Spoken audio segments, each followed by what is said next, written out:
At Fürstenfeldbruck Air Base near Munich, a botched rescue attempt by West German police ended in tragedy when 9 Israeli Olympic team members held hostage by Palestinian terrorists were killed. The firefight, which began around 11 p.m. on September 5, 1972, and lasted until 1:30 a.m. the next day, also left 5 terrorists and 1 German police officer dead. 3 other terrorists were wounded and captured alive. The crisis had begun early on September 5th, when members of the Palestinian group Black September stormed the Israeli quarters in the Olympic Village, killing 2 team members and taking 9 others hostage. The 1972 Munich Olympics, promoted as the Games of Peace and Joy, were meant to showcase a new, democratic West Germany, one eager to distance itself from the dark legacy of the 1936 Berlin Olympics, which Adolf Hitler had used as Nazi propaganda. Determined to avoid a militaristic image, Munich organizers kept police presence minimal, resulting in lax security. So before dawn on September 5, the 11th day of the Games, few noticed 5 Arab men in tracksuits scaling a 6.5-foot fence around the Olympic Village. Such fence climbing was not unusual, as athletes often returned late at night after curfew. Some Americans even joined them, assuming they were fellow competitors. In reality, the men were armed members of Black September, carrying rifles and grenades in their athletic bags. 3 more terrorists, 2 of them working inside the Olympic compound, soon joined them. Shortly before 5 a.m., the attackers forced their way into an Israeli apartment, taking 5 hostages. When wrestling coach Moshe Weinberg resisted, he was shot dead after injuring 2 attackers. Weightlifter Yosef Romano fought back with a knife, but was also killed.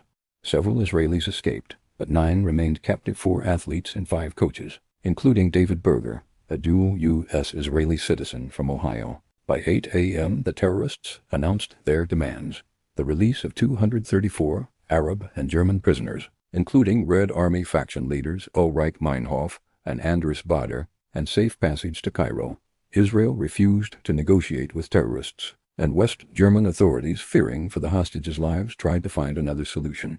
A proposed police raid was called off, and even an offer by 10 Olympic officials to take the Israelis' place was rejected. Eventually, the terrorists agreed to be flown with their hostages to Cairo. Around 10 p.m., the captives, blindfolded and bound, were taken by bus and helicopter to Fürstenfeldbruck Air Base, where a plane supposedly awaited them. German authorities, however, had planned an ambush. But the plan quickly fell apart. They had underestimated the number of terrorists, had too few snipers, and lacked proper communication equipment and protective gear. At 11 p.m., gunfire erupted. In the confusion and darkness, the police marksmen missed their targets. The terrorists fired back, and during the chaos, they executed the hostages, shooting 4 and killing the other 5 by detonating a grenade inside their helicopter. By 1:30 a.m., the gun battle ended with 5 terrorists dead, 3 captured, and 1 German policeman killed. The Olympic Games were suspended briefly, and a memorial service for the 11 murdered Israelis drew 80,000 mourners. Despite international outrage, the Games resumed the following day, a decision that sparked heavy criticism.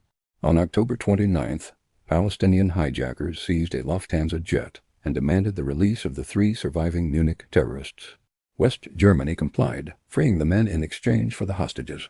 However, Israel's intelligence agency Mossad soon launched Operation Wrath of God, a covert campaign that tracked down and assassinated 2 of the 3 released terrorists and several others involved in the Munich massacre. One surviving attacker, Jamal al-Ghashi, remains in hiding to this day.